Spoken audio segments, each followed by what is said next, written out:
Salut tout le monde, soyez les bienvenus sur Investir dans les dividendes. J'espère que vous allez bien, que vous avez la forme. Je suis super content de vous retrouver. Alors oui, je sais, désolé, ça fait un bout de temps que j'ai pas fait de vidéo. J'ai été énormément pris par mon travail, mais j'ai bien l'intention de me rattraper. C'est parti pour une nouvelle vidéo. Comme d'hab, s'il vous plaît, un maximum de likes et de commentaires pour m'aider à faire émerger la chaîne.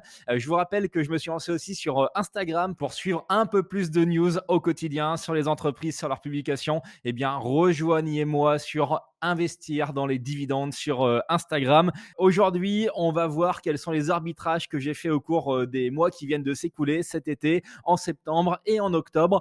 J'ai vendu 3 actions de mon portefeuille et j'en ai acheté plus de 12. Alors, j'en ai sélectionné 12 à vous montrer aujourd'hui. Je veux dire pourquoi je me suis renforcé, pourquoi j'ai acheté ces actions. Sur les actions que j'ai vendues, je vais vous expliquer ce qui m'a fait arbitrer aussi ces positions. On va commencer dans un instant. Juste avant, je vous rappelle que je ne suis pas conseiller financier et que dans cette vidéo, j'exprime uniquement mon avis et que vous devez absolument faire vos propres recherches avant de décider d'acheter ou de vendre une action. Alors, le CAC 40 ces derniers temps, c'est un peu compliqué. Un coup, ça baisse, un coup, ça monte. Alors là, il y a eu une bonne séquence sur le mois d'octobre au global.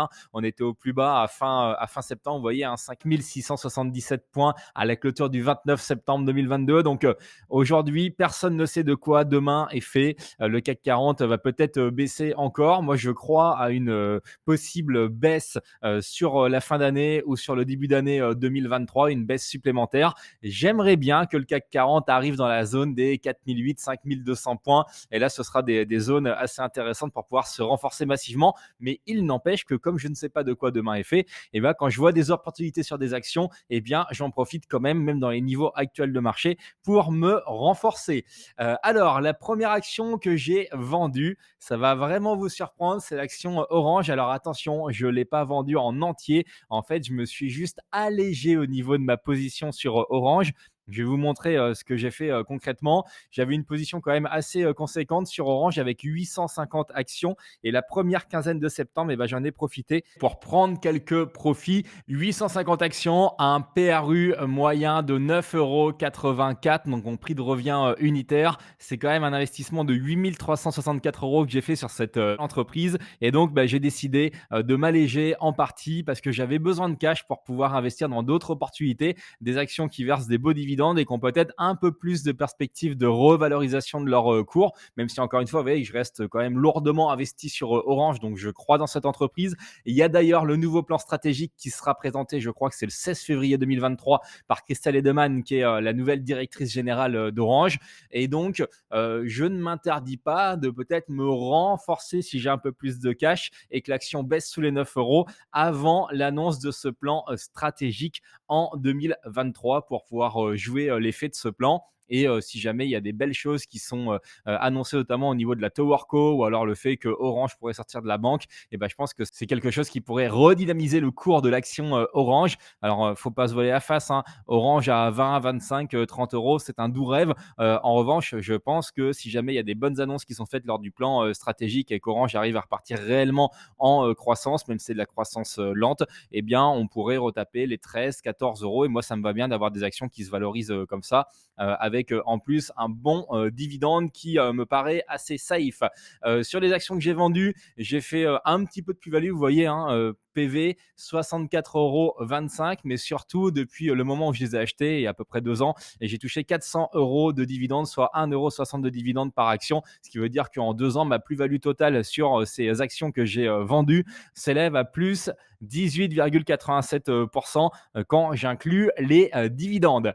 Autre action que j'ai choisi de vendre, ça c'est vraiment tout récent, c'est l'entreprise Safran. Alors Safran, ça n'a jamais été une énorme ligne de mon portefeuille, mais j'ai décidé de vendre en totalité cette fois-ci ma position sur Safran. J'avais 20 actions en portefeuille, j'ai vendu pour un total de 2243 €. Mon PRU était de 102,37 € et j'ai revendu avec un prix de vente moyen, ce que j'ai vendu en plusieurs fois, de 112,40 €. J'ai fait une petite plus-value de 195,20 € sur cette ligne. Ça représente en pourcentage une plus-value de plus 9,5%. Et comme le dividende est quand même petit, j'ai même pas compté les dividendes que j'ai pu toucher sur ces actions Safran dans cette plus-value de plus 9,5%. Alors pourquoi j'ai vendu Safran en sachant que dans les plus, c'est une très belle entreprise, elle fait de la croissance, elle affiche une résistance à l'inflation et il y a un dividende qui devrait augmenter, je pense, assez fortement, mais en même temps, c'est un dividende qui est quand même faible.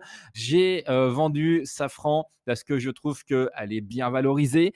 Pour l'année 2023, sur les projections de bénéfices, le PER est quand même de 23, donc on paye 23 fois les résultats.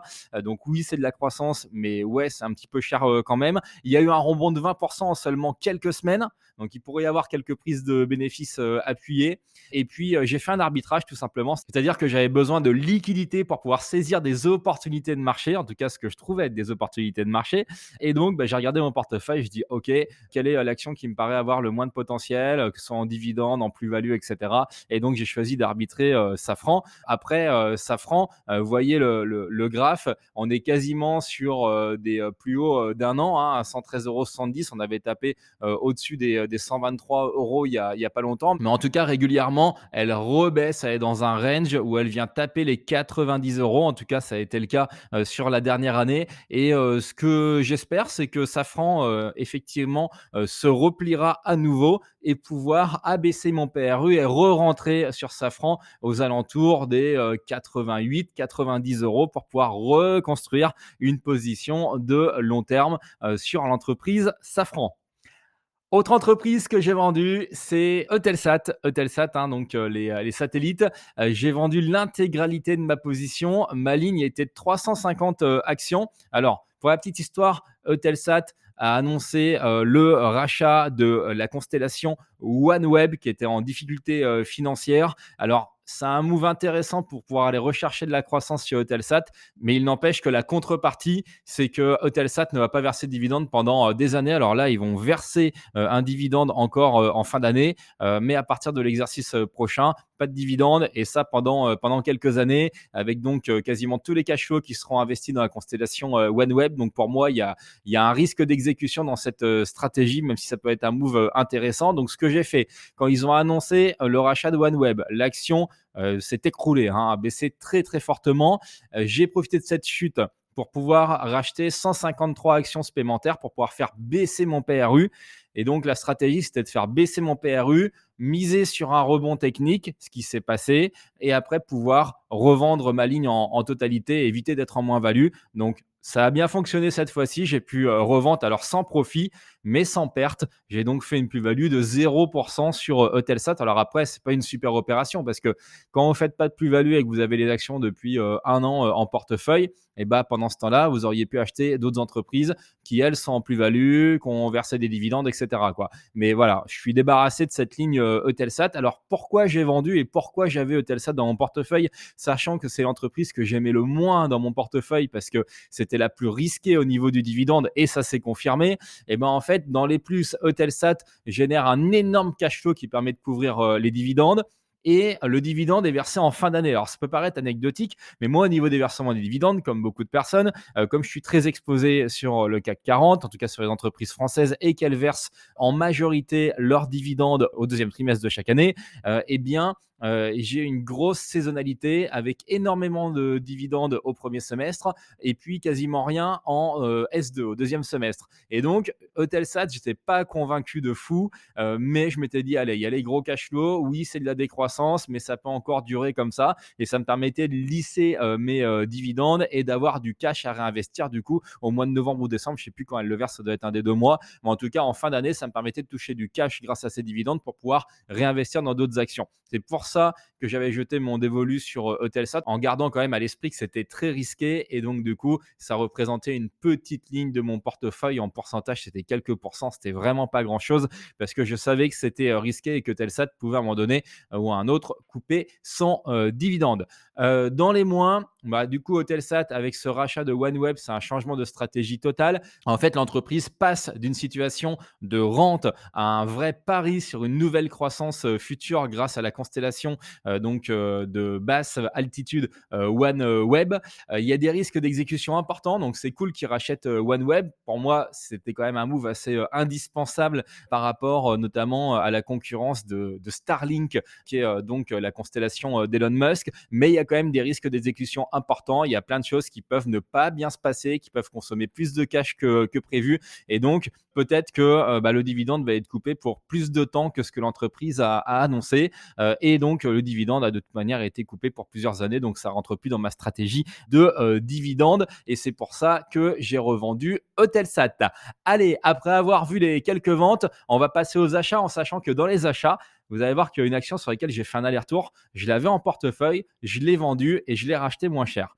On va en parler dans un instant. Là, je commence tout de suite les achats avec une entreprise que j'aime bien, une petite entreprise qui s'appelle Aiko. Alors, Aiko, pour ceux qui ne savent pas, bon, j'en ai déjà parlé sur la chaîne, mais Aiko, en fait, c'est avant tout du marketing, du relationnel client, du data marketing. Donc, vous voyez, ce qu'ils proposent, c'est notamment pour des marques de générer de l'engagement sur les réseaux sociaux. Ils sont conseils en stratégie média. Ils font beaucoup de mécaniques promotionnelles avec du couponing numérique, notamment pour que les marques en fait puissent toucher les consommateurs et donner envie de les acheter. Donc voilà, c'est ce que fait Aiko aujourd'hui, société qui est basée à Aix-en-Provence pour information. Si on regarde la répartition du capital au 30 septembre 2022, on voit que le flottant, donc qui est en rouge à droite, représente 41% des actions. Vous avez WPP, un des leaders mondiaux de la communication, de la publicité, un des concurrents en fait de Publicis, qui est le premier actionnaire du groupe à 37,40%. Alors ils sont dernièrement montés au capital, mais non pas parce qu'ils ont acheté des actions,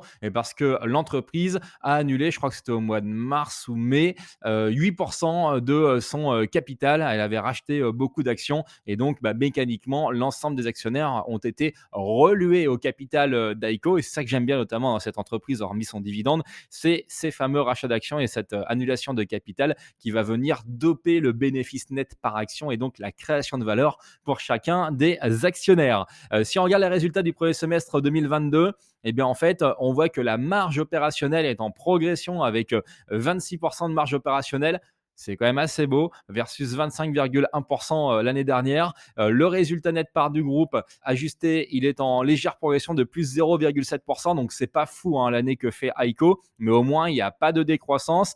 Il n'y a pas énormément d'impact de l'inflation hein, sur l'entreprise Aiko. Et surtout, ce qui est très intéressant, c'est que aujourd'hui, alors qu'on a une remontée des taux d'intérêt et que les entreprises endettées deviennent quand même un peu risquées et un peu boudées par le marché, et ben, si vous regardez la ligne tout en bas, cash net hors ressources nettes en fonds de roulement, 15,34 millions d'euros. Ça veut dire que non seulement Aiko n'est pas endettée, mais en plus, elle a 15 millions d'euros de trésorerie nette d'endettement. Donc, Aiko est safe de ce côté-là. Il n'y a pas de souci. Elle pourra même saisir des opportunités si jamais certaines opportunités se présentent. Alors, ça, c'était les résultats du premier semestre 2022. Là, ils ont publié le niveau de marge brute au T3 au troisième trimestre. Ça vient de sortir. Et donc, le niveau de marge est en légère progression par rapport au même trimestre de l'année dernière, plus 0,5%. En tout cas, l'information importante dans cette publication assez light,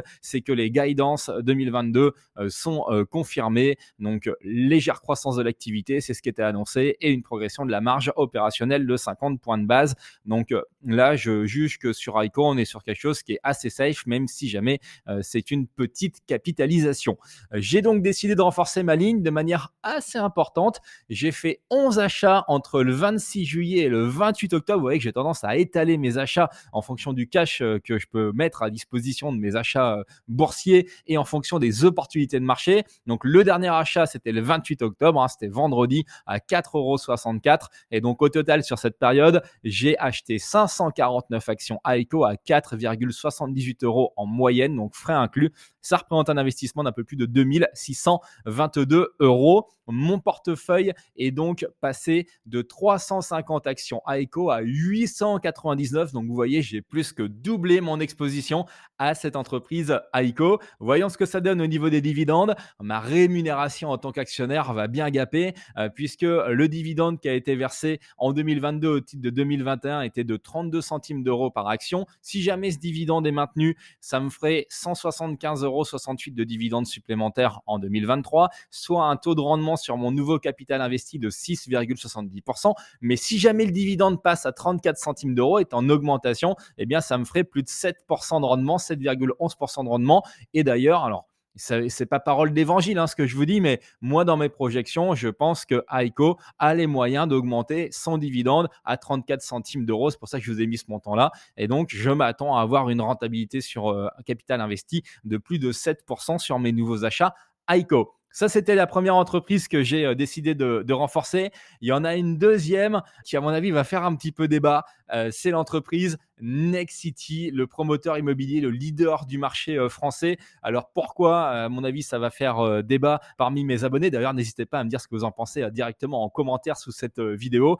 Parce qu'en fait, l'immobilier en ce moment, et notamment l'immobilier neuf, c'est vachement touchy avec la remontée des taux d'intérêt, avec l'inflation. C'est compliqué. Il y a des mois compliqués de toute manière qui vont arriver sur le quatrième trimestre. Ça va être compliqué pour Immobilier Neuf, sûrement encore le premier semestre 2023, mais avec Nexity, je joue fond de cours, je joue le long terme pour Nexity, en sachant que si on regarde rapidement les cours de bourse, donc à gauche, je vous ai mis le cours de Nexity sur les 6 derniers mois, et à droite sur les 5 dernières années. Si on regarde à gauche, on voit qu'il y a eu des plus bas aux alentours de 18 euros. En séance, c'est même tombé à 16,80 €. Donc vraiment grosse gamelle pour Nexity. Sur les 6 derniers mois, elle a quand même baissé de 30%. Et si on regarde sur les 5 dernières années, eh bien, on voit que la baisse est de 61%. En ce moment, elle cote même plus bas que pendant la crise du Covid. Donc c'est assez impressionnant, 61% de baisse avec une action qui, sur les 5 dernières années, a tapé les 55-56 € et qui aujourd'hui cote aux alentours des 20 €, 20,36 €. Donc en ce moment, ça fait un gros rendement sur l'action Nexity. Alors, qu'est-ce qui s'est passé aussi sur Nexity? Pourquoi ça a baissé dernièrement? Eh bien, en fait, Nexity a présenté son nouveau plan stratégique. Et vous voyez les titres, notamment sur BFM Bourse. Le plan stratégique du promoteur Nexity reçoit un accueil glacial en bourse. Sur Zone Bourse, Nexity chute en bourse après l'annonce de ses objectifs 2026. Bref, normalement, les objectifs, le plan pluriannuel, c'est censé dynamiser le cours de bourse, c'est censé rassurer les investisseurs. Là, ça a fait tout l'inverse, malheureusement. Notamment, il y a des craintes sur le fait que les objectifs soient un peu élevé et que le plafond du niveau d'endettement qui a été annoncé par la société, le niveau d'endettement max, soit un peu trop élevé. Mais on va en parler. Vous voyez là, c'est un article sur Van Square. Alors, je ne connaissais pas plus que ça ce site, mais j'ai trouvé cet article sur Nexity. Donc, il y a quand même dedans, dans l'article, c'est une journée investisseur aux effets dévastateurs. En même temps, c'est vrai, le cours de bourse a chuté de 14 à 20% en séance, assez impressionnant. Moi, je m'attendais à avoir une belle réaction parce qu'ils ont annoncé le maintien du dividende normalement sur les 4 prochaines années. Mais non, ça n'a pas été comme ça. Ça a été compliqué. Alors, regardons un petit peu ce plan stratégique 2026 rapidement au niveau de Nexity. En 2021, la boîte a fait 4,6 milliards d'euros de chiffre d'affaires. Ils ambitionnent en 2026 de faire plus de 6 milliards d'euros. Le résultat opérationnel courant, le ROC, devrait passer de 371 millions d'euros à 500 millions d'euros, en tout cas à plus de 500 millions d'euros. Et la marge opérationnelle courante, elle, devrait se maintenir au-dessus de 8%. Moi, je trouve qu'effectivement, c'est des objectifs qui sont ambitieux. Après, Nexity, jusqu'à présent, historiquement, avec son président Alain Dinin, ils ont toujours annoncé des choses qu'ils ont réalisées. Eux, ils disent que ces objectifs sont un petit peu conservateurs, mais tous les analystes financiers ne partagent pas cet avis. Alors, si on regarde ce qui a été annoncé de plus dans ce plan stratégique 2026, donc c'est que la dette nette sur EBITDA devrait rester et restera tout le temps sur 2,5 fois. Alors, beaucoup d'analystes jugent que 2,5, c'est hyper élevé dans un contexte de remontée de taux d'intérêt. Après, ils ont bien précisé, j'ai regardé justement la présentation de ce plan en replay qui est disponible sur le site de Nexity. Si jamais ça vous intéresse, vous pouvez aller voir ça. Eh bien, ils ont bien spécifié que c'était un plafond. en disant ça, on peut rester sous ce niveau-là, il n'y a aucun problème. Et leur covenant bancaire, c'est jusqu'à 3,5 fois l'EBITDA. Donc, vous voyez qu'en étant à 2,5, ça reste bien en dessous de leur covenant bancaire. Donc, ils jugent que c'est tout à fait satisfaisant. Au niveau des priorités d'utilisation du cash sur la période 2022-2026, deux tiers du cash, c'est sur le financement de la croissance, avec de la croissance organique, beaucoup de réhabilitation d'actifs fonciers à transformer. Et puis, un tiers de ce cash qui permettra d'avoir un retour aux actionnaires. Ils ont annoncé un dividende au moins égal à 2,50 € par action sur toute la période. Donc voilà, normalement, on a au moins 4 exercices devant nous avec un dividende au moins stable qui, au cours actuel, représente plus de 12% de rendement. Donc c'est vraiment important le rendement qui est proposé par Nexity. Donc là, c'est le communiqué de presse qui a été sorti par Nexity juste avant l'ouverture des marchés le mercredi 28 septembre à 7h30. Donc, ils ambitionnent d'avoir à horizon 2030, cette fois-ci, plus de 20% de parts de marché en immobilier résidentiel, sachant qu'ils sont à 14% cette année et qui devraient être à 17% en 2026. Donc, plus de 6 milliards d'euros de chiffre d'affaires, 500 millions de résultats opérationnels courants en 2026, l'endettement qui est maîtrisé, le dividende, on vient d'en parler, et puis une baisse des émissions de CO2 par mètre carré livré à horizon 2026 d'au moins 30%. Après, Nexity a annoncé que par rapport au marché et au fait qu'il y a pas mal de personnes qui sortent du marché parce qu'ils ne peuvent plus emprunter, eh bien, de plus en plus, Nexity en fait va développer ses bâtiments et après va les gérer, va les louer. Donc, va faire de la location, de la réhabilitation aussi de bâtiments qui vont pouvoir louer. Ils vont être beaucoup plus dans l'ancien, donc on va faire du neuf, de la promotion, de l'ancien, de la réhabilitation et de la location. Ils vont même vendre des SCPI. Donc, ils essayent vraiment de trouver beaucoup de leviers pour pouvoir développer ce chiffre d'affaires en attendant que la situation s'arrange au niveau du contexte macroéconomique, au niveau des taux d'intérêt également. Et donc, moi, je trouve que leur plan est plutôt bien pensé, même si ça va nécessiter des capitaux quand même assez importants.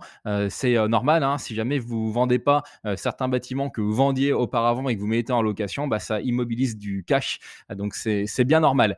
Si on regarde l'historique justement rapidement de Nexity, ils mettent en avant le fait qu'ils ont délivré ce qu'ils avaient annoncé avec un chiffre d'affaires qui a été multiplié par 1,8 entre 2014 et 2021. Le ROC, il a progressé par plus de 2.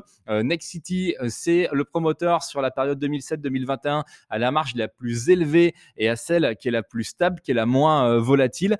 Donc, c'est une boîte qui est bien gérée. Et vous voyez, depuis 2014, les dividendes ont systématiquement été au-dessus de 2 euros. Il y a juste eu 2020 avec le Covid, 2020 et 2021 ont été sur 2 euros, en tout cas en année de versement. Et à partir de l'exercice 2021, donc versé en 2022, on est repassé à 2,50 euros. Donc voilà, Nexity et le management de Nexity essayent de prouver que les engagements sont tenus et donc que leur plan Imagine 2026 est crédible. Si on regarde rapidement les résultats à 9 mois qui viennent de tomber, c'est tombé le 26 octobre après la clôture de la bourse. On voit quoi? On voit que le chiffre d'affaires est en baisse sur les 9 premiers mois de 4%. C'est conforme à ce qu'ils avaient annoncé. Donc, les objectifs annuels sont confirmés. Plus de 14% de part de marché en immobilier résidentiel, malgré une baisse du marché neuf. Donc, ça veut dire que Nexity prend des parts de marché sur ses concurrents. Et donc, ils annoncent qu'au niveau de la marge opérationnelle, on devrait être autour de 8%. Donc, c'est pour ça qu'ils sont confiants dans le versement du dividende au moins égal à celui de l'année dernière, c'est-à-dire 2,50 €. Alors, Nexity, je vous l'ai dit, je joue long terme. J'avais 300 actions dans mon PEA à un PRU de 27,22 €. Je suis passé à 500 actions, donc j'ai renforcé de manière très sensible. 200 actions qui ont été achetées de fin juillet à mi-octobre. J'ai fait 9 achats au cours de la période, de 23,74 € pour les actions les plus chères à 17,22 € pour les moins chères que j'ai pu acheter. Donc, vous voyez que j'ai profité de la baisse du 28 septembre dans la journée pour pouvoir en acheter.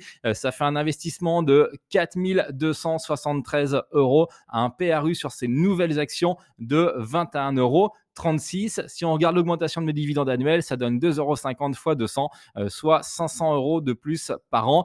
Sur mon nouveau capital investi, ça fait un taux de rendement de quasiment 12% à 11,70%. Si on regarde le cours de bourse en year-to-date depuis le début de l'année, on voit que l'action a chuté de moitié, a baissé de 51%. Donc, sur le très long terme, même si jamais il y a peut-être des années un petit peu plus compliquées qui vont être là devant nous sur sur le marché immobilier en France, eh bien, moi, je pense que Nexity, ça reste du solide. Peut-être qu'à un moment donné, ils seront amenés à baisser leurs dividendes. C'est pas très, très grave pour moi parce que sur le long terme, c'est une machine à cash et une machine à verser des dividendes à ses actionnaires. Donc, j'ai confiance dans le management de Nexity et dans leur plan stratégique. Imagine 2026, je trouve que si jamais ils le mènent à bien, pour la récurrence des revenus, ça va être hyper intéressant sur les services et pour être un petit peu moins dépendant de la promotion. Alors, la promotion va rester quand même le gros du business, mais je trouve ça vraiment intéressant comme mouvement. Après, effectivement, il y a des risques, les taux d'intérêt, l'inflation, le contexte économique, le fait que Nexity soit recentré uniquement sur le marché français. Tout ça, c'est des risques qu'il faut bien avoir en tête avant d'investir sur Nexity. J'ai fait une petite comparaison quand même avec un de ses concurrents sur le marché français qui est Kaufman Broad. Donc, vous voyez, Nexity en bleu, Kaufman Broad en jaune. Alors, le comparatif, c'est sur un an, hein, sur les 12 mois écoulés. On voit que globalement, les courbes se suivaient et depuis septembre, eh bien, vous avez un rebond intéressant de Kaufman Broad qui se détache nettement de Nexity. Il y a pas mal de raisons pour ça et on va en parler tout de suite. Eh oui, Jean-Michel Transition, mon autre achat dans l'immobilier, c'est le promoteur Kaufman Broad. J'ai renforcé ma ligne de 150 actions avec un PRU moyen de 19,66 €. J'ai racheté du 12 au 30 septembre avec 8 ordres d'achat qui ont été exécutés. Donc, comme d'hab, je fais de multiples ordres et j'achète pas en un bloc pour pouvoir séquencer et pouvoir me renforcer petit à petit sur des entreprises qui m'intéressent. Ça représente quand même un investissement de quasiment 3 000 € et mon portefeuille a presque doublé en exposition sur Kaufman Broad parce que je suis passé de 200 actions à 350 actions. Ma rémunération en tant qu'actionnaire, eh bien, normalement, je devrais avoir au moins 292,50 € de plus l'année prochaine, en 2023. Ça me fait un taux de rendement de 9,92 € sur mon nouveau capital investi. Et si jamais le dividende augmente, ce que je pense être possible, eh bien, ça me ferait plus de 10% de rendement sur mes nouvelles actions Kaufman Broad. Alors là, c'est pareil, je prends des risques, je m'expose de manière supplémentaire au secteur de l'immobilier. Je suis déjà très exposé sur Nexity, je me suis renforcé sur Kaufman. Pourquoi? Eh ben, je vais vous l'expliquer. C'est pareil, c'est pour le long terme avec en plus une petite odeur, un petit parfum spéculatif au niveau de Kaufman Broad. Alors déjà, si on regarde les résultats des 9 premiers mois de l'exercice 2022, on a des résultats, si vous voyez, donc c'est à gauche dans l'encadré gris, des résultats qui sont bons puisque la marge brute tient 155 millions de marge brute. Le taux d'EBIT, il est à 7,2% versus 7,4% l'année dernière. Et le résultat net part du groupe, il est à 32 millions d'euros versus 31,7 l'année dernière, donc en légère croissance. Après, la dette financière nette est en augmentation assez sensible, hein. On passe d'une situation de 36 millions de cash net à 100 millions de dettes. Bon, il y a eu pas mal de rachats d'actions qui ont eu un impact quand même là-dessus. Donc, bah voilà, c'est normal. Après, au niveau de Kaufman, franchement, l'action est tellement basse actuellement que si jamais ils voulaient continuer à racheter les actions, je ne serais pas contre qu'on creuse encore un peu la dette, sans exagérer non plus, pour pouvoir reluer les actionnaires au capital de Kaufman. Alors, au niveau de Kaufman Broad, j'avais fait un post sur mon compte Instagram Investir dans les dividendes sur les résultats Kaufman. Donc, c'était le 3 octobre. Je vous avais mis en fait dans le texte que, bon, alors les résultats sont intéressants pour les 9 premiers mois, que c'est un secteur à risque compte tenu de la hausse des taux d'intérêt et du ralentissement économique. Mais j'avais surtout mis le catalyseur principal, vous voyez, c'est en bas à droite, sera la décision du Conseil d'État concernant le projet de réaménagement de la gare d'Austerlitz à Paris.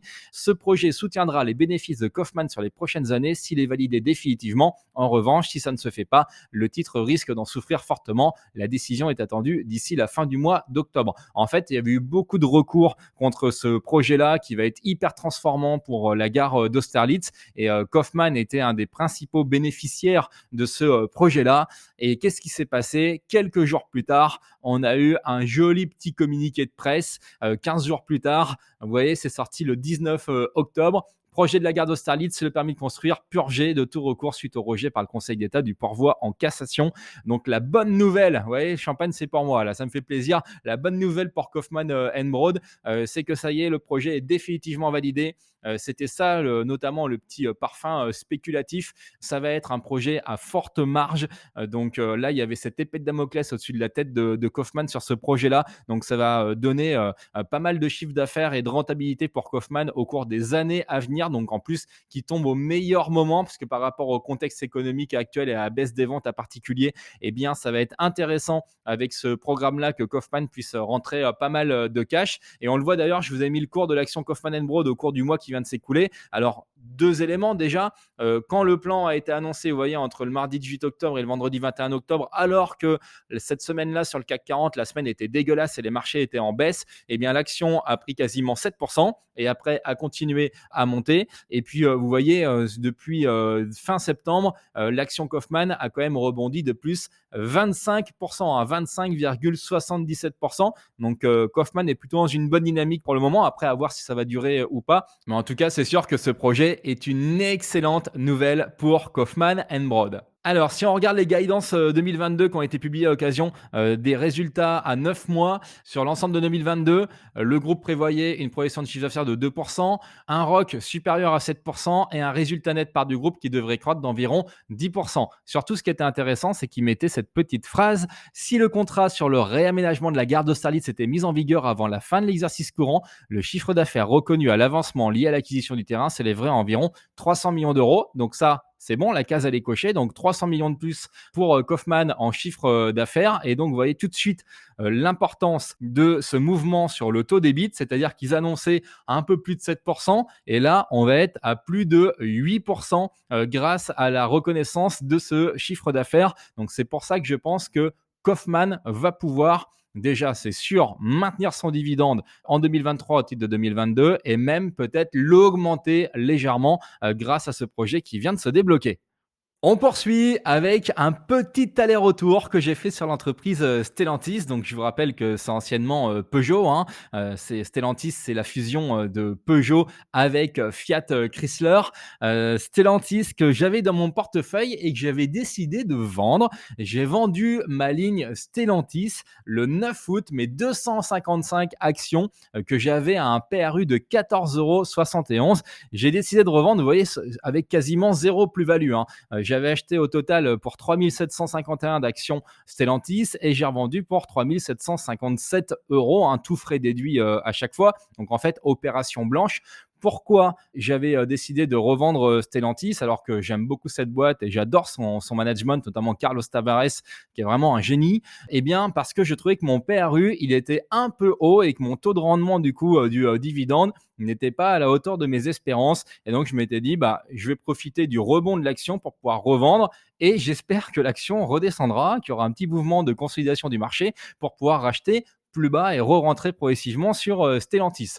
Alors, vous voyez, j'ai eu un petit peu de chance, hein, parce que en fait, j'ai vendu quasiment au plus haut. Vous voyez, le plus haut des derniers mois, on était à 14,90 €. C'était le mardi 16 août. Et donc, moi, j'ai vendu à 14,80 €, un truc comme ça. Donc, voilà, j'ai eu de la chance. Et donc, effectivement, l'action a rebaissé. Donc, j'ai respecté ce que je m'étais dit, l'objectif reconstruction de ma ligne Stellantis, avec un objectif initial d'avoir un meilleur PRU que ce que j'avais jusqu'à présent, et idéalement d'arriver avec des achats successifs à un PRU sous 12 €.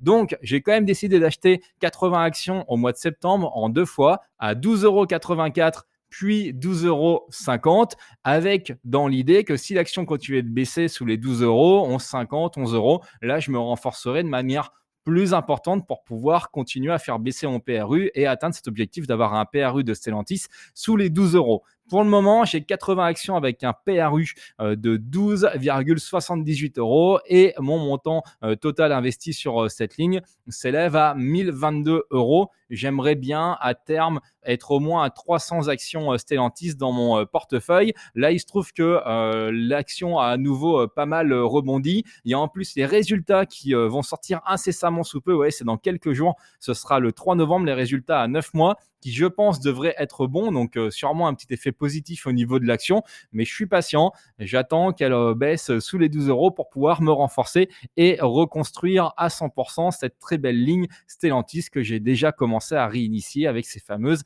80 actions qui sont dans mon portefeuille. On poursuit avec une autre action, qui est le groupe, M6. Alors là, M6, et je me suis un peu, brûlé les ailes sur M6, puisqu'en fait, j'avais décidé un renfort de ma ligne, M6, avec, 300 actions que j'ai achetées, le 8 août. Pourquoi j'avais décidé ce renfort? En fait, l'objectif, c'était de gagner de l'argent un peu rapidement en misant sur le bon sens, c'est-à-dire sur le fait que la fusion TF1 et M6 serait finalement, avec quelques compromis, validée. Bon, bah, ça n'a pas vraiment été le cas, donc bon, je vais reprendre quand même dans l'ordre. J'ai acheté ces 300 actions le 8 août à un PRU de 12,78 €, investissement de 3 834 €, ce qui représente un quasi-doublement de ma position. Bon, après, je m'étais dit: «Je vais jouer ce coup-là, mais de toute manière, si jamais ça ne se fait pas, c'est sûr que l'action baissera». Mais 12,78 € pour une entreprise, qui a pas de dette, qui a du cash, qui est extrêmement bien gérée, qui verse au moins 1 € de dividendes par an, je serais pas malheureux d'avoir ça dans mon portefeuille. Donc c'était un risque calculé et mesuré, quand même. Et donc ce qui devait arriver arriva. Abandon de la fusion TF1, M6, hein. L'autorité de la concurrence avait des exigences que les chaînes ne pouvaient pas accepter.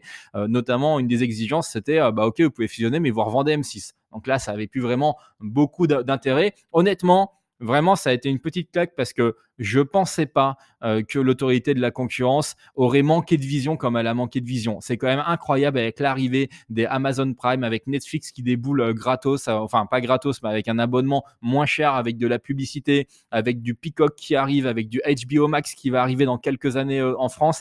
C'est quand même assez incroyable, de ne pas avoir de vision et d'avoir regardé juste à l'instant T, aujourd'hui, la situation, de la télé, en France, au lieu de se projeter ne serait-ce qu'à 3, 4, 5 ans. Donc je pense que c'est une erreur historique de la part de l'autorité de la concurrence. Et je dis pas ça juste parce que j'ai les boules, parce qu'en tant qu'actionnaire, ça m'aurait fait gagner quand même pas mal d'argent et toucher des dividendes intéressants. Mais la vérité, c'est que je trouve que c'est vraiment dommage qu'on n'ait pas pu construire un énorme champion, français pour lutter face aux Américains.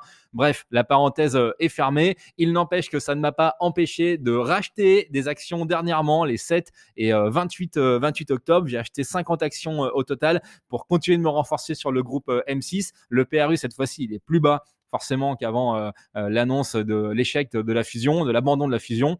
10,50 €, investissement supplémentaire de 525 €. Ma nouvelle position est donc de 700 actions. Mon objectif lors de ce rachat au mois d'octobre, c'était de profiter d'un cours sous-évalué et d'un rendement qui est important. Alors, je ne vais pas rester ad vitam aeternam à une position énorme sur M6, mais je pense qu'on a encore bien 10 ans devant nous de bons cash flow. Elle est tellement bien gérée. Tant qu'on a Nicolas de Taverneau qui est à la tête de cette entreprise et qui continue à bien gérer et à faire de la bonne diversification, je pense que ça peut être intéressant. Après, on va voir aussi les moves que vont faire M6. Est-ce qu'il y aura des rachats à l'étranger ou pas sur le territoire français au niveau des producteurs? Enfin, il y a pas mal de choses qui peuvent se passer. On n'est pas à l'abri d'avoir un petit dividende exceptionnel vu tout le cash qu'ils ont dans les caisses, et pour pouvoir un petit peu faire patienter les actionnaires, hein. Je vous rappelle que suite au renouvellement de fréquence qui va arriver en début d'année 2023, M6 ne pourra pas être vendu dans les 5 prochaines années, sauf si jamais la loi change, mais c'est pas prévu pour le moment. Donc on n'est pas à l'abri d'avoir un petit complément de dividende exceptionnel qui serait assez sympathique et qui ferait plaisir.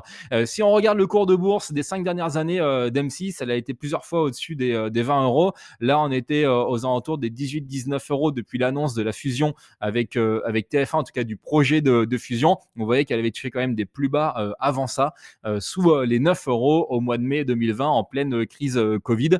Donc là, je trouve qu'aux alentours des 10 euros, sous les 10 euros, on est quand même sur une valeur qui est vraiment extrêmement sous-évaluée. Ça cote même pas 6 fois les bénéfices attendus cette année. Le rendement, il est globalement de 10%, peut-être même un petit peu plus.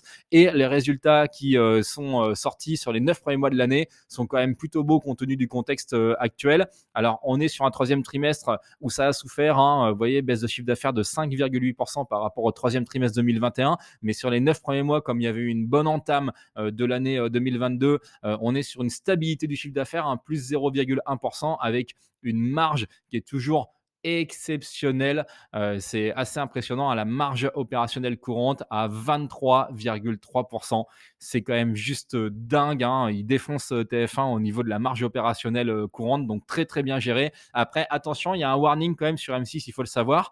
C'est que, comme vous le savez, il y a la Coupe du Monde qui va arriver là au mois de novembre, je crois, au mois de novembre-décembre. Et donc, par rapport à ça, il risque d'y avoir une primo leader en termes de diffusion et TF1 risque de capter une part plus importante des revenus publicitaires habituels, puisque TF1 est quand même le gros diffuseur de la Coupe du Monde de football, et donc il risque d'avoir des arbitrages défavorables vis-à-vis d'M6 et qui seront favorables à TF1. Donc peut-être un impact quand même sur le chiffre d'affaires du quatrième trimestre. Comme je vous le disais, situation de cash net au niveau d'M6. Non seulement il n'y a pas de dette, mais en plus, M6 affiche une position de trésorerie nette de 188 millions d'euros. Un truc de dingue. Vous avez globalement 15% de la capitalisation boursière qui est couverte par le cash. Donc il y a du cash au niveau d'M6. Ça peut faire des rachats d'entreprises.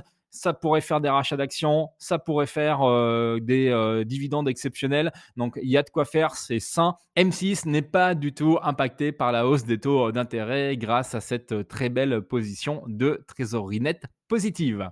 On poursuit les actions que j'ai renforcées au cours des derniers mois avec l'entreprise Engie. Vous savez, c'est une entreprise que j'aime bien, qui est en plein renouveau, qui est en train de redessiner un nouveau futur. Et pour le coup, je pense que ça va être couronné de succès le mouvement stratégique qu'ils font Engie. Si jamais ça vous intéresse, je vous mets tout de suite le lien de la vidéo sur laquelle j'avais fait vraiment une analyse approfondie du changement de stratégie d'Engie et pourquoi je croyais dans le renouveau d'Engie, malgré le fait qu'il y ait l'État qui soit à son capital. Je sais, c'est compliqué.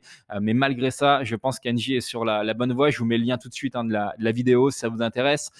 Engie, j'ai renforcé de 144 actions. J'avais 300 actions, donc je suis maintenant à 444 actions dans mon portefeuille. Un PRU de 11,58 € sur ces nouvelles actions. Alors, je vous avais dit dans les précédentes vidéos, si ça passe sous les 11 euros, 10,50 €, je renforcerai, pas forcément au-dessus. Bon, finalement, quand j'ai vu l'évolution du prix du gaz et les marges supplémentaires que ça générait au niveau d'Engie, notamment avec la hausse des prix de l'électricité en Belgique et les réacteurs nucléaires qui tournent à plein, qui sont possédés par Engie, je vous le rappelle, eh bien, je me suis dit que ça pouvait être vraiment intéressant et donc j'ai choisi de me renforcer à un cours un peu supérieur à mes objectifs initiaux. Le montant total du renfort est de 1668 €. Le dividende de l'année dernière, il était de 85 centimes d'euros. Si on reprend ce même dividende, ça me fait un yield, donc un taux de rendement de 7,34% sur mon nouveau capital investi sur Engie. Mais le dividende devrait augmenter très fortement. Il n'est pas impossible qu'il augmente jusqu'à 1,20 €. Alors, ce sera peut-être un peu moins, ce sera peut-être 1,10 €, 1,15 €, mais en tout cas, plus d'1 €, c'est sûr et certain. Mais si jamais le dividende montait à 1,20 € au niveau d'Engie, sur mon nouveau capital investi, au prix que j'ai payé, ça me ferait un taux de rendement de 10,36%.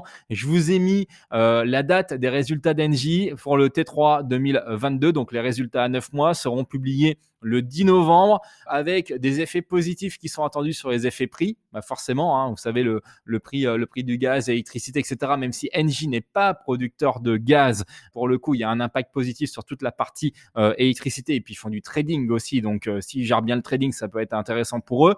Mais par contre, on s'attend à des effets négatifs au niveau volume, puisque avec les températures actuelles, eh bien, il y a eu moins de consommation, particulièrement en France. Donc, il y aura un effet volume négatif, mais un effet prix extrêmement positif. Et donc, je vous ai mis en bas à droite le cours d'Engie au cours de la dernière année. Vous voyez qu'avant le déclenchement de la guerre en Ukraine, eh bien, l'action était repassée au-dessus des 14 €. Elle avait chuté vers les 10 € et depuis, elle est dans ce range 10-13 €. Et là, dernièrement, elle a bien rebondi à 13,10 €. Si jamais l'action, pour le coup, repasse aux alentours des 11,50, 11 € et que j'ai le cash nécessaire, il n'est pas impossible que je continue de me renforcer un peu pour atteindre mon fameux objectif de 500 € sur l'entreprise Engie. Autre action que j'ai renforcée, ça fait un bout de temps que j'attendais pour renforcer le groupe Bouygues. J'avais 75 actions dans mon portefeuille et je voulais investir de manière plus poussée dans le conglomérat Bouygues qui lui aussi est en plein renouveau avec notamment l'acquisition d'Equance qui rachète à Engie et qui a été réalisée cette année. Bouygues donc renfort de 45 actions avec un prix de revient unitaire moyen de 27,13 € sur ces nouveaux achats. J'ai fait deux achats. j'ai acheté des actions à 27,75 € et je me suis renforcé quasiment au plus bas de l'année à 25,93 €. Le total, de renfort représente un investissement de 1 221 €. Le dividende, il est d'1,80 € et du coup, ça me ferait un yield, un taux de rendement sur mon capital investi de 6,63 %. À noter que les résultats sont publiés un peu tard, hein, chez Bouygues, ils sont toujours un peu dans les derniers du CAC 40 à publier. Les résultats donc à 9 mois, donc du T3 2022, seront publiés le 17 novembre. On poursuit avec l'entreprise Imerys, le leader mondial des minéraux que j'ai renforcé. Alors légèrement, là pour le coup, c'est un petit renfort à l'échelle de mon portefeuille, puisque c'est un total de 12 actions que j'ai achetées à 28,67 € de moyenne en deux fois, à 28,32 € et 29,08 €. Vous voyez que ça fait un renfort de 344 euros. Alors pour certains d'entre vous qui êtes en train de m'écouter, c'est peut-être un renfort très conséquent. Bon, moi, c'est vrai qu'à l'échelle, vous voyez les autres renforts que j'ai fait, hein, à l'échelle de mon portefeuille, c'est un petit renfort sur Emeris, mais il a le mérite d'être là, avec un dividende qui avait été versé à hauteur de 1,55 € en 2022 au titre de 2021. Et je pense que Imerys a les moyens d'augmenter son dividende. On pourrait peut-être avoir un dividende compris entre 1,65 et même 1,75 € par action. Vous voyez que les résultats seront publiés le 3 novembre, donc là, c'est incessamment sous peu au niveau d'Imerys, et que le cours de bourse, en fait, s'est redressé à mort depuis fin septembre. Donc en août, ça avait rebondi, rebaissé en septembre, comme un peu toutes les actions, et depuis fin septembre, vous voyez le rebond, et ça s'est accéléré ces dernières semaines. Et là, Imerys est quasiment au plus haut d'un an à 41,16 € à la clôture de la bourse le vendredi 28 octobre. Alors, pourquoi Imerys est en pleine forme actuellement? Eh bien, vous avez peut-être vu passer l'info. Imerys, en fait, a annoncé qu'ils vont pouvoir exploiter une mine de lithium. Donc, je vous rappelle que le lithium, ça sert notamment à fabriquer les batteries électriques, donc les batteries des véhicules électriques, et que, en fait, là, ils ont un gisement qui ferait de ce gisement-là le premier gisement ou un des premiers gisements en Europe, et permettrait peut-être à la France de devenir un leader européen dans la production de lithium, dans l'exploitation de mines de lithium, avec l'ambition d'équiper 700 000 véhicules en batterie par an. Donc, vous voyez, c'est énorme. Donc, après, attention, hein, le projet, même si le gouvernement a déjà dit que c'était un bon projet, et a déjà dit que c'était un projet qui, au niveau environnemental, était OK, respectait les normes, etc., on n'est pas à l'abri qu'il y ait des recours, des soucis par rapport à ça. Donc, voilà, à voir ce que ça va donner pour l'avenir. Mais en tout cas, ça a permis de mettre en lumière la sous-valorisation manifeste de l'action Imerys.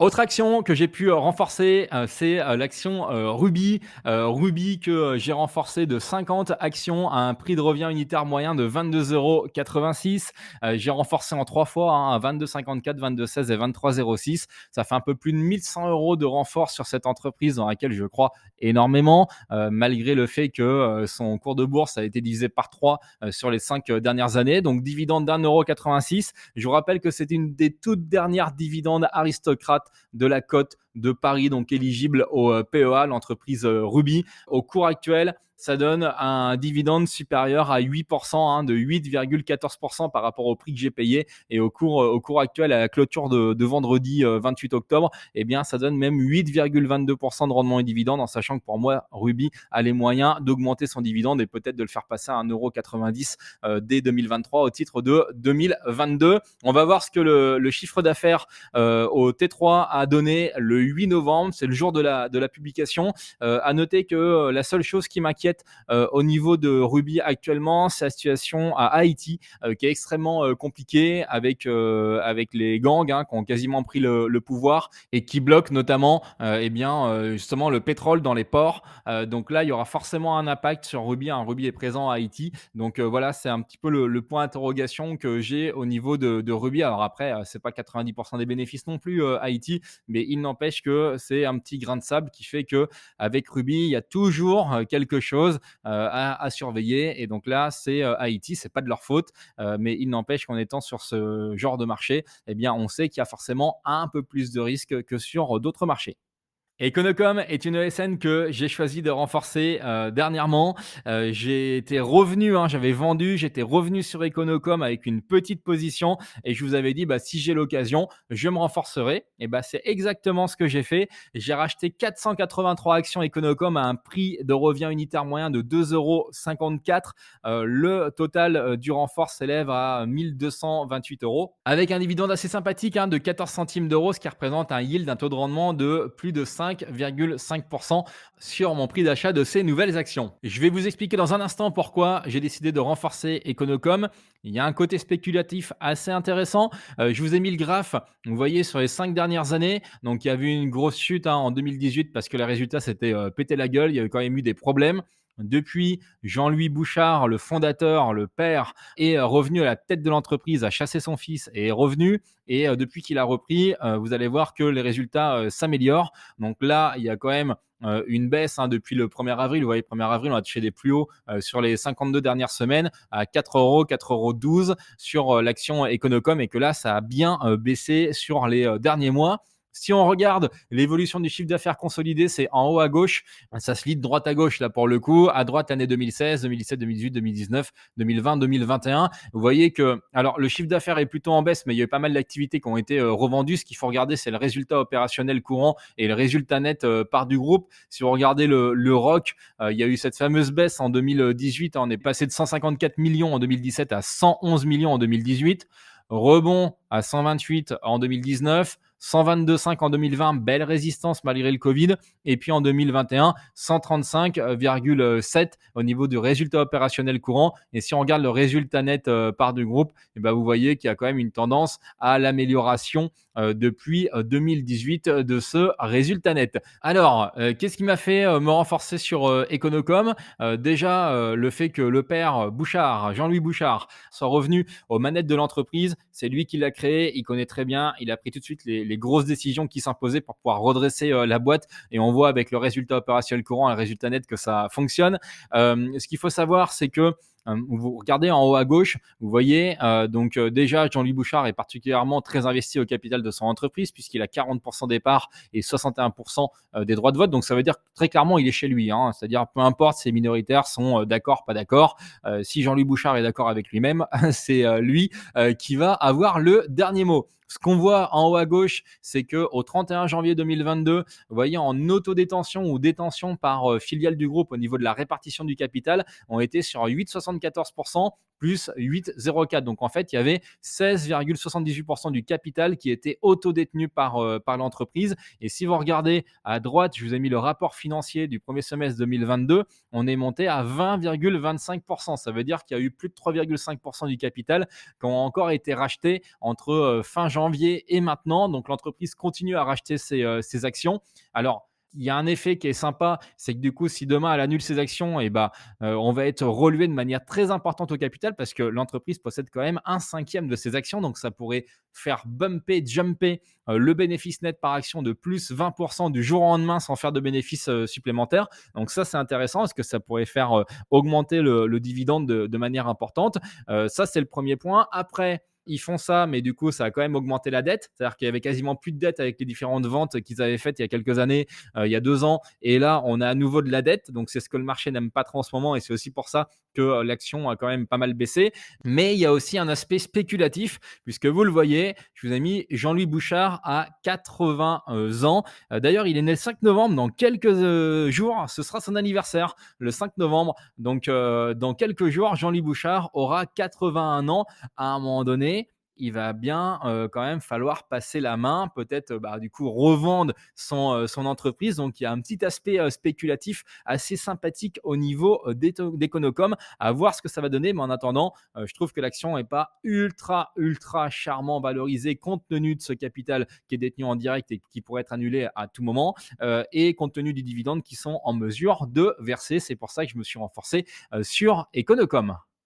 On arrive maintenant à l'avant-dernière action que je vous présente aujourd'hui dans les renforcements que j'ai pu effectuer au cours des derniers mois. C'est l'entreprise Veolia. C'est pareil, si jamais vous me suivez depuis un petit bout de temps, c'est pas une surprise pour vous parce que j'en ai parlé dans mes précédentes vidéos que je souhaitais me renforcer sur Veolia. Je vous ai annoncé quand est-ce que j'étais rentré sur cette entreprise et pourquoi. et le fait que j'allais me renforcer. Ce que j'ai fait, j'ai acheté 82 actions à 21,59 €. Alors c'est pareil, je ne l'ai pas fait en une fois, je l'ai fait en plusieurs achats, mais la moyenne lissée de mon prix d'acquisition, c'est 21,59 €, frais inclus bien entendu. Ça représente un investissement de 1 770 € supplémentaires dans Veolia. Le dividende de l'année dernière, il était d'1 €. Je pense qu'ils sont en mesure d'augmenter à au moins 1,05 € ou 1,10 €. En tout cas, si jamais c'était ne serait-ce que le même dividende qui était versé cette année que celui de l'année dernière, enfin quand je dis cette année, 2023 au titre de 2022 versus le dividende qui a été versé en 2022 au titre de 2021, ça ferait un taux de rendement de 4,63%. Vous voyez que l'action a vachement baissé quand même depuis le mois de janvier 2022. Je vous rappelle que Veolia a racheté Suez, en tout cas une grosse partie des activités de Suez. Veolia est solide. Alors, elle est un peu impactée par l'inflation, mais ses contrats s'ajustent en majorité. Et en plus, il y a autre chose, c'est que Veolia, c'est moins connu, mais est aussi producteur d'électricité. Et donc là, elle profite des prix à la hausse. Donc ça porte le pôle énergie de Veolia. Donc moi, ce que j'espère, c'est que Veolia pourra redescendre sous les 20 €, même sous les 19 €. Vous voyez qu'elle a touché les 18,82 début octobre. Et j'ai pas su assez en profiter. J'avais d'autres investissements. J'ai manqué un petit peu de cash également à un moment donné. Et donc du coup, j'espère qu'elle va pouvoir rebaisser vers les 19 €, 19,50 pour que je puisse me renforcer et m'exposer encore plus à l'entreprise Veolia, qui certes est très endettée, mais c'est le business model qui est comme ça. Ils sont plutôt bien couverts quand même au niveau des taux. Donc, j'ai confiance dans le futur de l'entreprise Veolia, en sachant que pour moi, c'est une entreprise verte qui aide vraiment les entreprises à se décarboner et qui agit pour la planète. Donc, pour moi, c'est un investissement d'avenir d'être sur Veolia aujourd'hui. On termine cette vidéo avec la dernière action sur laquelle je suis renforcé. C'est Verallia. Je vous rappelle que Verallia produit des contenants en verre. C'est un des leaders mondiaux sur ce marché. Ça, pour moi, c'est pareil. C'est une entreprise qui est bonne pour la planète, puisque plus on va remplacer des contenants plastiques par du verre, plus on sera dans une logique de développement durable, hein. Le verre pollue beaucoup moins que le plastique, on est bien d'accord, et surtout, c'est recyclable à l'infini, le verre. Donc, Verallia, je trouvais que j'étais pas assez exposé. Je me suis renforcé. J'ai profité donc de certaines baisses de cours au cours de ces derniers mois pour acheter 50 actions supplémentaires à 20,85 € de PRU en deux fois, 20,76 et 20,62. Le total de mon renfort s'élève à 1 042,61 €, en sachant que Verallia avait versé un dividende d'1,05 € en 2022 au titre de 2021. Si jamais le même dividende était versé l'année prochaine, ça me ferait un taux de rendement par rapport à mon coût d'acquisition de 5,03%, en sachant que je pense que Verallia va pouvoir augmenter son dividende, en sachant que les résultats ont été très bons. Ils ont été publiés le 19 octobre sur les résultats des 9 premiers mois de 2022. Très forte croissance du chiffre d'affaires à 25%. Alors ça, c'est pas un truc énorme et un scoop. Il y a une forte inflation. Par contre, ce qui est bien, c'est que cette inflation, ils arrivent à la répercuter. Ils ont du pricing power dans leur prix. Donc, ça porte mécaniquement la hausse du chiffre d'affaires. Vous voyez, plus 24,4% à taux de change et à périmètre constant par rapport aux 9 premiers mois de 2021. Donc, grosse hausse. Par contre, ce qui est bien, c'est que l'EBITDA suit dans les mêmes proportions, plus 24%. Et ça, c'est une vraie performance, avec une marge d'EBITDA quasi stable par rapport à l'année dernière, 26% versus 26,1%. Et autre chose extrêmement importante, c'est que le ratio d'endettement baisse. Et ça, c'est bien. Vous savez que le marché devient allergique aux entreprises endettées. Il y a un an, ils étaient à un ratio de 1,8 fois l'EBITDA en termes d'endettement. À fin juin, ça avait baissé à 1,5. Donc, on était à 1,8, on baisse à 1,5. Et maintenant, on est à 1,1. Donc, gros désendettement de la part de Verallia. Il faut qu'il continue comme ça. C'est extrêmement important dans le contexte de marché actuel. Donc voilà, c'est une bonne nouvelle. La publication, elle a été vraiment hyper bien accueillie sur les marchés, et donc ils ont profité de cette publication pour relever leur objectif d'EBITDA ajusté à un niveau supérieur à 820 millions d'euros. Donc à l'heure actuelle, où beaucoup d'entreprises dans le secteur industriel font des révisions à la baisse, eh bien Verallia se paye le luxe de faire une révision à la hausse, de relever l'objectif annuel de profitabilité. C'est aussi permis parce que Verallia s'est couvert depuis un petit bout de temps sur ses frais d'énergie.